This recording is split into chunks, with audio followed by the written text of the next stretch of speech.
Ce que je crains aujourd'hui, c'est qu'on a voulu rendre Dieu sympathique, Dieu finalement accessible à tout le monde. Ce que je crains aujourd'hui, c'est que nous avons un évangile qui a quelque peu défiguré qui est Dieu, qu'il a finalement raboté de manière à ce qu'il convienne à un discours religieusement correct, dans lequel finalement il y a de la place pour tous et pour tout, et en particulier pour le péché. Je suis surpris aujourd'hui que l'on n'appelle plus péché, péché. Je suis surpris lorsqu'aujourd'hui on vit dans l'adultère, mais ça ne choque plus.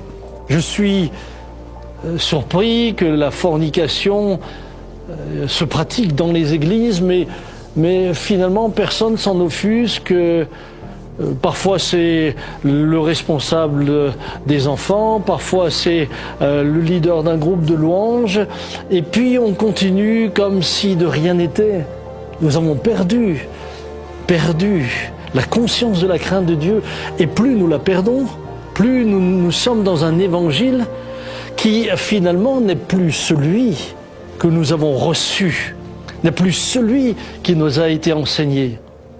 Nous nous éloignons de plus en plus de la vérité, relativisant au nom de la grâce qui est Dieu. Eh bien, nous nous sommes éloignés de lui. Aujourd'hui, on parle d'une grâce, mais une grâce dans laquelle il n'y a plus de repentance. Une grâce dans laquelle il n'y a plus de conviction de péché.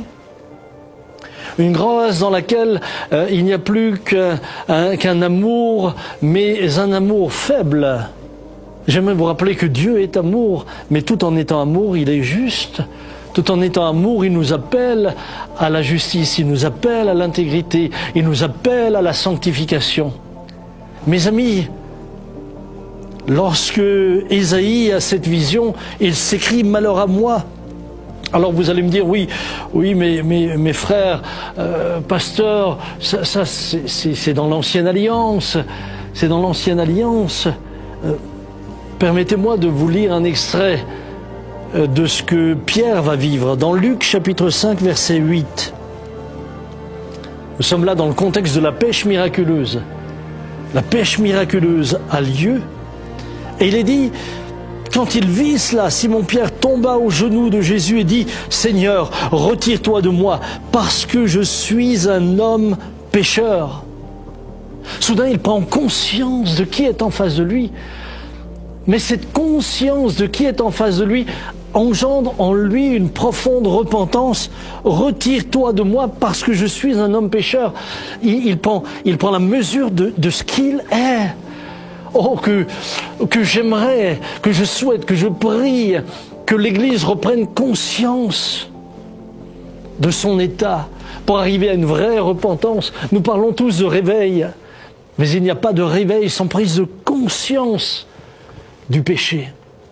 Et celui qui nous convainc du péché, c'est le Saint-Esprit. Nous parlons souvent de Saint-Esprit en matière d'autorité, de force, de puissance, de miracle, de chasser les démons, de guérir les malades, et gloire à Dieu, je crois à toutes ces choses. Je prie pour les malades, j'exerce les dons spirituels par la grâce de Dieu et je lui rends tout l'honneur. Nous avons vu des malades et nous voyons des malades guéris, nous chassons les démons et nous bénissons le Seigneur pour cela. Mais j'aimerais vous dire que le Saint-Esprit, dans la première action qu'il fait, c'est venir nous convaincre de péché, de justice et de jugement. Et le péché parce que nous n'avons pas cru en Dieu. Finalement, que signifie ne pas croire en Dieu?